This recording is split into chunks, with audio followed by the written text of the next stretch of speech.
There are so many popular YouTube videos floating around right now talking about how everything is junk, you need to stop buying everything is a waste of your money, and maybe that's true. Obviously, my YouTube channel is literally the opposite of that. I like to share products, I like to try clothes on, I like to recommend things, but you don't need any of it. And there are things in my life that I do think is a waste of money, or maybe I just really skimp on, like I never buy fresh flowers, I never get Botox or fillers, I rarely actually get my hair done, never get facials, never get massages, we never get our cars washed, I never really buy designer stuff anymore, I don't buy perfume. I mean, there's a lot of stuff that I never buy. But with that, I thought it would be fun to share 9 things we splurge on every month that I think is actually worth it. At least for me. Maybe not you. First up, streaming services. Oh baby, this is the one that everyone is talking about and how it's such a waste of money and how they reel you in and they trick you into getting all the streaming services because there's a show you want to watch, and then you have to get that one, and then you have to get this one and this one. I mean, there's so many freaking streaming services right now. I agree. Do I have a lot of them? Yes. Do I regret it? No. This is my hobby. People say, I love to sew, I love to cook, I love to do all of these things. I have a couple hobbies, maybe, but one of my hobbies is I put the kids to bed and I watch my shows. And so this is something that I personally enjoy splurging on every single month. Even sports. I love sports. I want to be able to watch any hockey game,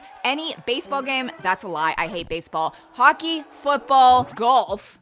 We're big golfers, love watching all the different angles of golf. F1, I mean, it's just a thing. Like, I like my shows, I like my TV, I like my movies. Another thing people always talk about as being a waste of money, and this one I kind of agree with, but not for the same reason you're thinking, but it is drinking Starbucks or on-the-go coffee. You know, it's just so much more expensive than making it at home. And I'm against it. Like, I no longer ever get Starbucks or really coffee out and about. Yes, you're paying for the convenience, so I understand that, but in my opinion, you're just drinking tons of mold, toxins, you're drinking out of plastic cups, like it's just not good. So I never do that, but I do splurge on healthy coffee and I make it at home. But the thing is, a lot of people have espresso machines, and like the one we bought years ago, it's so much more expensive now, so like there's that investment. But then on top of it, holy moly, buying healthy freaking coffee beans that don't have pesticides sprayed on them, that they are organic, they don't have toxins and mold, and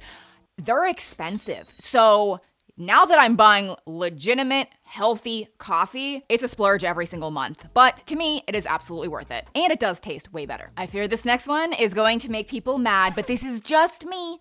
Just me. Many other people would never have this perspective, but we always splurge on good seats, whether it be for a concert, a sporting event, any type of show. If we can't get good seats, then I don't want to go. I am such a seat snob. There were many years when we first got married, like Josh and I, where we just couldn't afford the good seats and we just wouldn't go. And Josh and I are on the same page.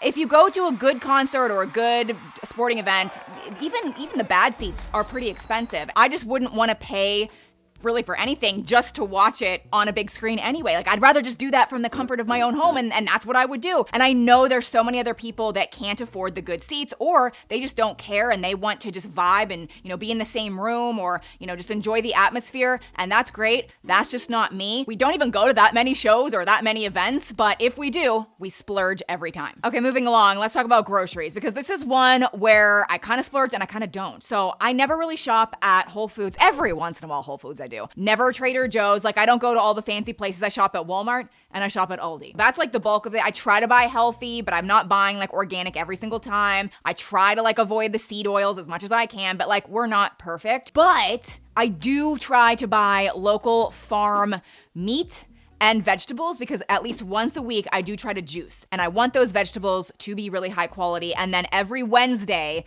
I pick up raw milk, and so obviously that milk is a little more expensive than what I would just get at Walmart. So I'm kind of halvesies with this one, but those core categories, vegetables, meat, and milk, I do splurge on every month, and I really do think it is worth it. Nope, that's a lie. There's actually one more food/drink that I splurge on every month, and it's actually from that same farm where I get the raw milk, and it's bone broth. Bone broth is so freaking good for you. It is so annoying to make though. And there were years where I would spend hours upon hours upon hours always making bone broth. The thing is, you have to get high quality bones from a local farm, cows, chickens, and then you have to cook down the bones like in water. It pulls out the enzymes, the minerals, the bone marrow, and it creates a broth, and it's so delicious and so incredibly good for you, like really, really good for you. However, it takes like 24 to 36 hours to do it properly, so it's time consuming. There's so many brands and like companies out there that are realizing like how good bone broth is, and they're trying to like capitalize off of us by making powders because it's more convenient. Just put a powder in a drink and stir it up. That's not the good bone broth. No.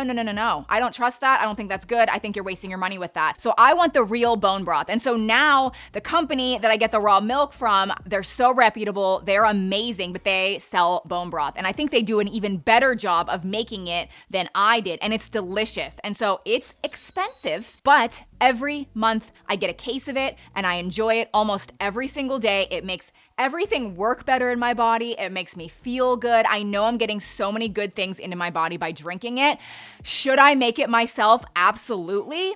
But it's a splurge. It's a splurge, and I'm paying for convenience. Okay, I'm kind of scared to talk about this next one, and I don't know why, because I have mentioned it before, but I just feel like it comes with a lot of judgment. People say like I'm just out of touch. I don't know, it just like makes people mad, but it is a house cleaner. So a few years ago, maybe like 5 years ago, we hired the lady that we have now, and she would just come once a month to do like a deep clean. Like she would just take care of stuff I didn't get around to, and I was like, oh my gosh, this is amazing. Like I loved it. And so we did it like that for a few years, and now she comes a few times a month, and she'll vacuum, she'll clean the bathrooms, she'll dust.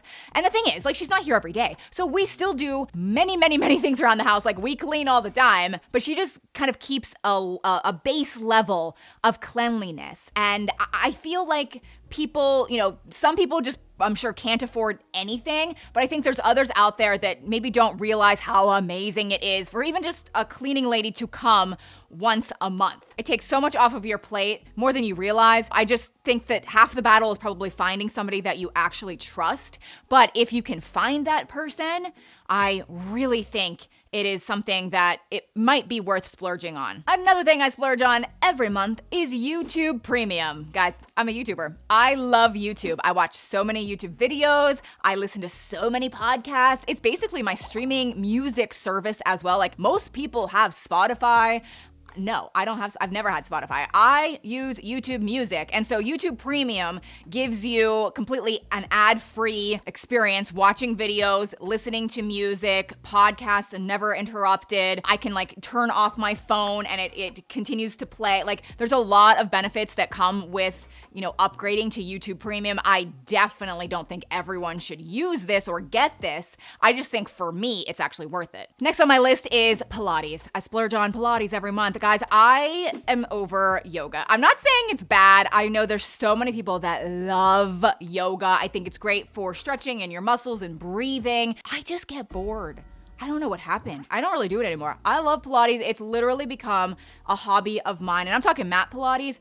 I don't really ever do the reformer machine Pilates. Maybe I'd really like that. We actually just don't have anything like that near me. But I pay for an app and I, buy passes, and it's expensive, but I enjoy it and I know it's really good for me. But again, it has truly become a hobby of mine, which is like something I never thought I would say. But some people just hate group classes. Some people want to splurge on the gym. That's what Josh does. I hate going to the gym, at least the one he goes to. There's men grunting. I feel so uncomfortable there. I wish I could go to the gym and feel comfortable. I'm just not there yet. So I don't do that. If you're somebody that doesn't feel comfortable leaving the house, but you still want to exercise, there's quite a few apps where, you pay for it, but you can exercise at home. I find that I'm not as motivated doing things at home, but like maybe that is more your jam. Or YouTube. I just talked about YouTube. You can find so many amazing exercises on YouTube and just do it in your living room. And then supplements. I never buy cheap